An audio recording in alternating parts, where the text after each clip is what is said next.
Hi there, and welcome to the Future of the Workforce session. My name is John Tan, the General Manager for Infrastructure Solutions at Data3. And here I am with some of my colleagues to talk about talent development, acquisition, and diversity in the workplace. So joining me today is Janelle Phillips, General Manager for People Solutions, David Wayne, the National Sales Manager for Education, Scott Gosling, the National Practice Manager for Microsoft Solutions, and Tash McNish, the Group Manager for Organisational Development and HR. So to start, let's talk about the Anywhere Workplace. And I guess over the last year or so, the pandemic has really pushed us into hybrid working scenarios. And we've really adjusted the way we work at home and with colleagues from afar. So to start, let's talk about the hybrid workplace. And firstly, Tash, to you, what do you see from a Data3 perspective, from a hybrid workplace perspective? Great question, John. Thank you. What a conversation starter. There is so much to say about this topic, and I'm sure there's many conversations which are taking place across our industry and across other industries given what we've had to live through in the last 12 months. I think from a Data3 perspective, over the last 12 months, we've really had to adapt and change really quickly to be able to meet the requirements of not only our customers, but of our people internally. I think before COVID or before the pandemic, Data3 did have a hybrid workplace as such, but not like we do today. It was very much on an ad hoc basis and when required. But we've had to shift and adapt to that really, really quickly. And I think I'm really proud of the transition that we've had to make, and technology has played a huge part in that. And I think we're a lot luckier than many organisations out there who've had to not only move their people and change their mindset from a cultural perspective, but also to get the technology piece embedded as well. So it's been a tricky time. As I said, we have been fortunate because we have had the technology at our fingertips, and some of our staff have really adapted really well. Other staff have found it a little bit harder, especially those staff who may work in a shared services environment who weren't using the technology as much as people in pre-sales or sales. So they've gone from being in an office environment every day sitting and talking to their colleagues to having to go to work from home and adapt to talking via video or online via collaboration platforms. So it has been a shift. I think with the hybrid workforce moving forward, I don't think we've seen the end of it yet. I think it is still adapting. I think in the next 12 months, it's going to be really interesting to see what happens with vaccines and with the pandemic as it continues to go through these stages. So I think as organisations and as businesses, we need to be able to continually adapt and change and move quickly to meet the requirements, to not only, as I said, to get the business side right, but also balance that with our individual culture and our people.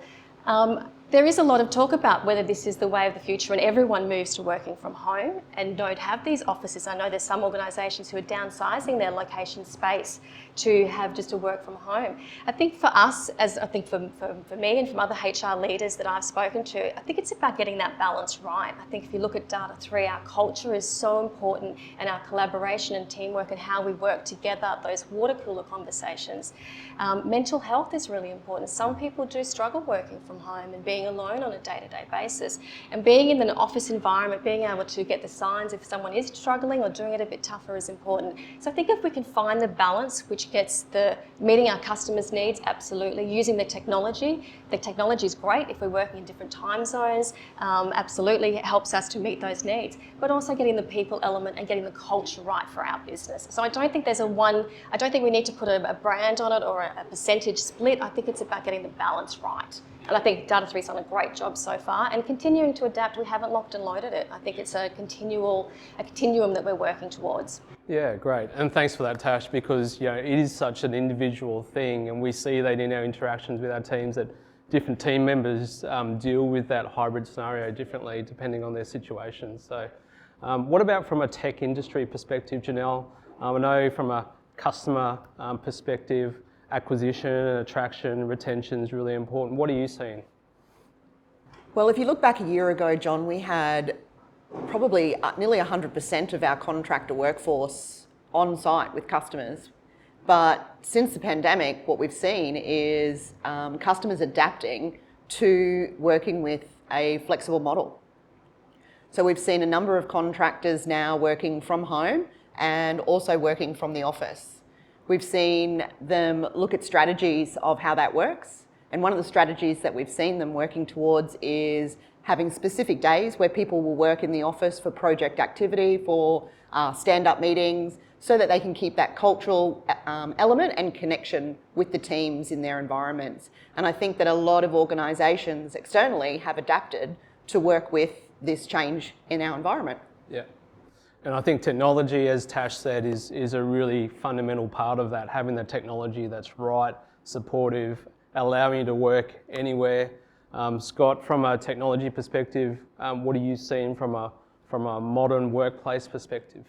Yeah, so to Tash's point previously, where Tash talked about, the flexibility required, I think, is this a permanent change? We're not sure, but, the workday is no longer 8 to 5 like it used to be. It's people will do their work within the construct that works for them, and organisations are now adapting to go, as long as the work gets done, does it have to be between 8 and 5? As long as you're available, that's probably okay.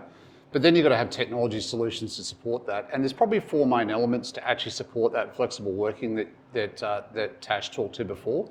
And the 4 elements of that really is having a modern device that allows those traditional desk-based workers to be able to work from anywhere, in a coffee shop, at home, on the school run and pick up the kids. So there's the modern device.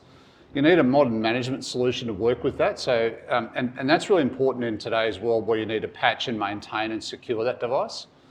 The third element is actually security, which is really critically important. We've seen a significant rise in cyber attacks and threat activity against organisations by nation state actors, and they're very, very sophisticated. And the last one is really effective collaboration tools. You need good personal productivity tools, but also really solid group collaboration solutions as well. But probably one of the main elements that people are going back to and looking for is, when the pandemic hit, everybody went and deployed teams and got people working remotely. A lot of organisations now are taking a bit of a breath and reassessing to sort of go, is our security as good as it could be to protect our staff, especially working in this anywhere workplace, or this from anywhere. And I think security is one of those ones that organisations are reassessing now, and we're seeing a lot of our customers coming and talking to Data3 to go, we really do need to revisit our security and make sure we've got an integrated solution that allows people to get their job done, but protects them at the same time. Thanks for that, Scotty. We're going to move on to diversity and inclusion, and obviously there's a lot of accelerated social, political and cultural change going on. It's very topical right now, but from a diversity and inclusion perspective, we certainly see increased results by having talented people from no matter what their background in the organisation. From an education perspective, David, in terms of bringing talent into the tech industry, what are you seeing from an education perspective? From a diversity perspective, diversity in the classroom has always been a very important part of learning today. Students having access to or interacting with other students from various backgrounds and mindsets allows them to be more critical about their beliefs. It helps drive critical thinking, creativity, but it also prepares them for a workforce where employers are expecting them to be able to interact, work and collaborate with other people from diverse backgrounds.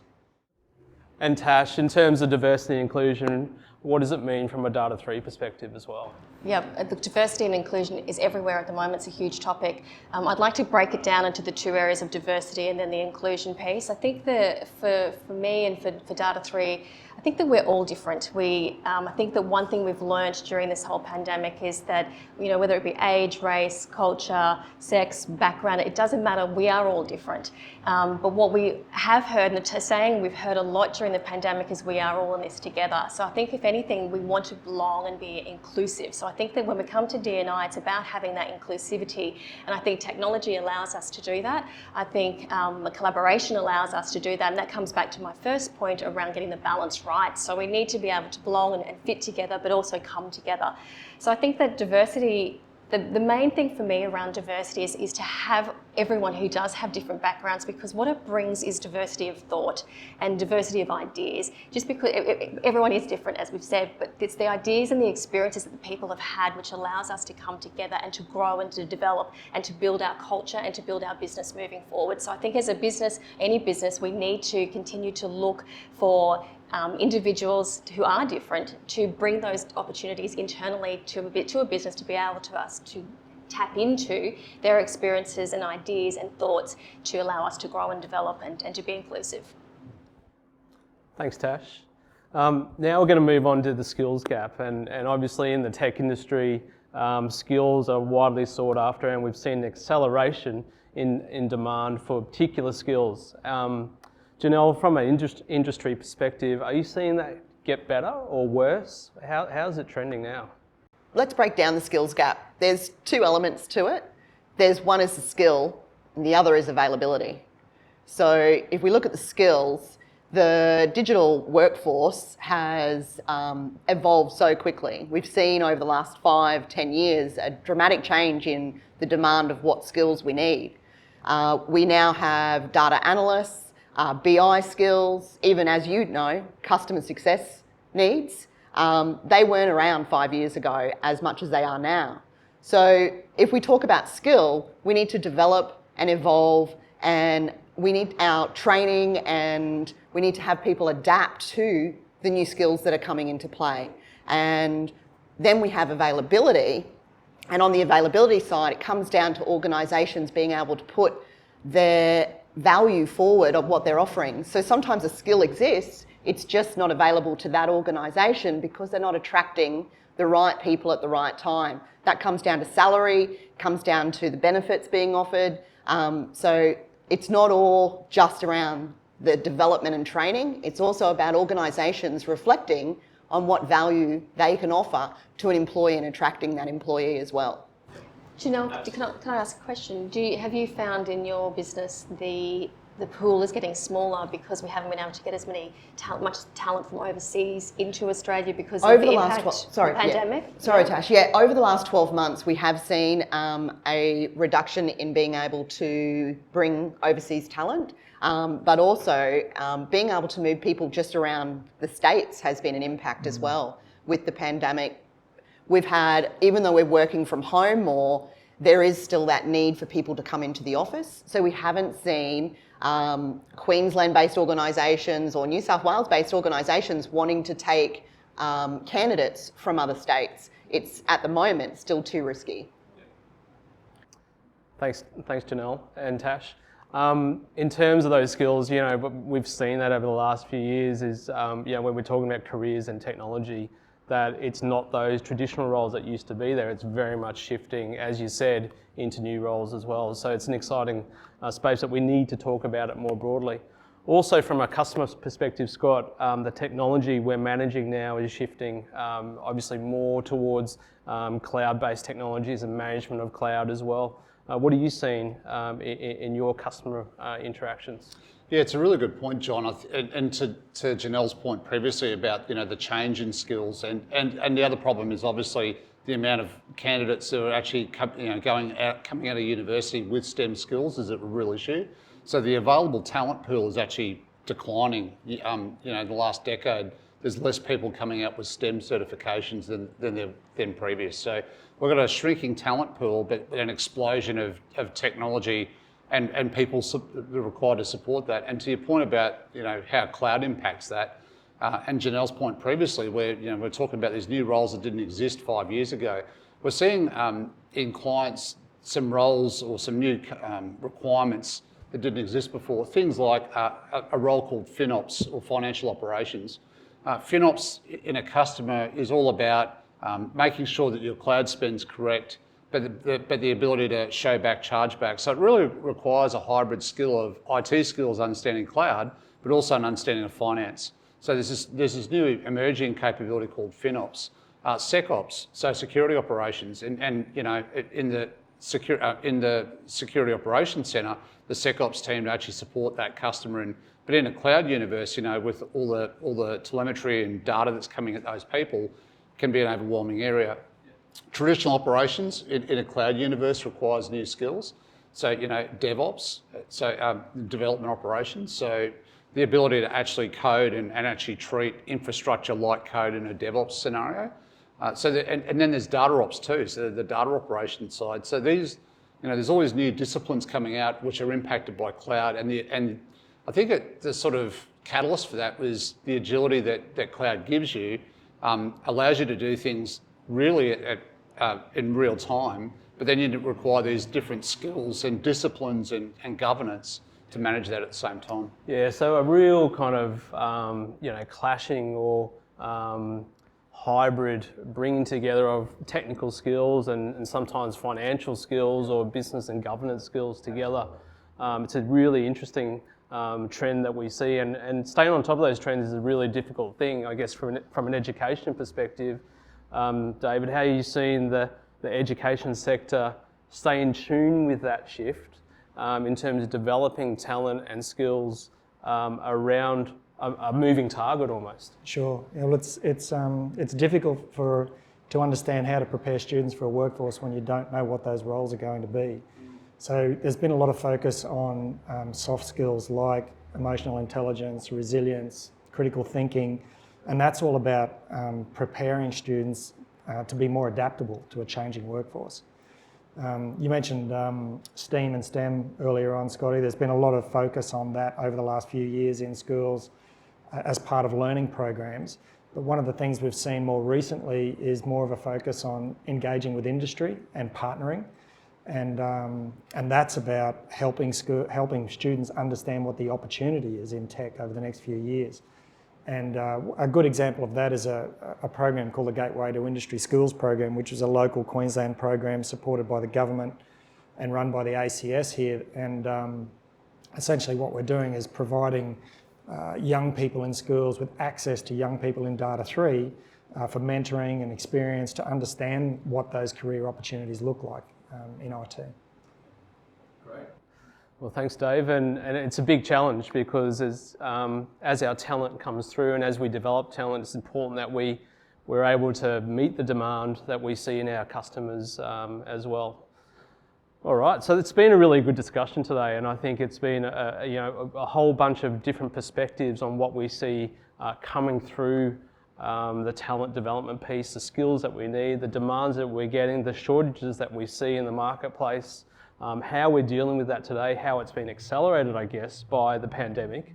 And as an industry, we need to ensure that we have the right approach around diversity, inclusion, the culture around hybrid working.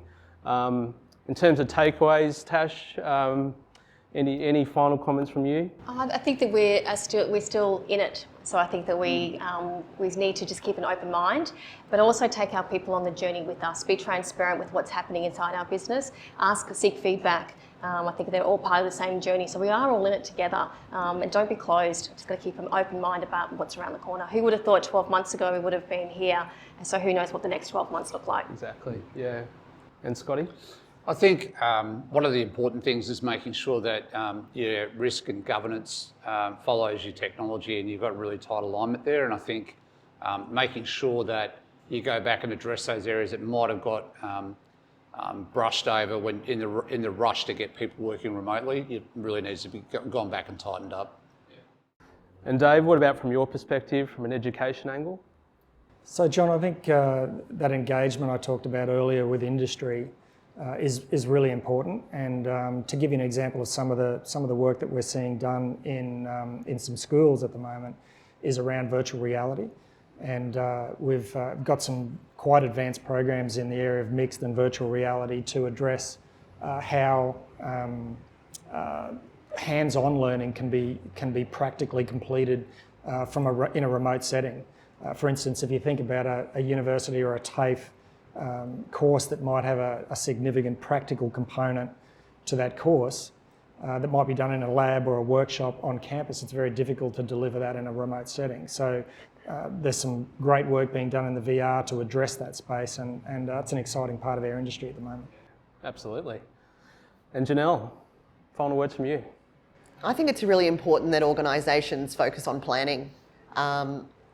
for their workforce, as well with their technology. While they're aligning for their technology, they've got to consider what's needed in their workforce, what skills, what development, what training, and be looking within their organisation to upskill people, but also to look at what skills they need from their external environment, from training with the schools, and be talking across the industry.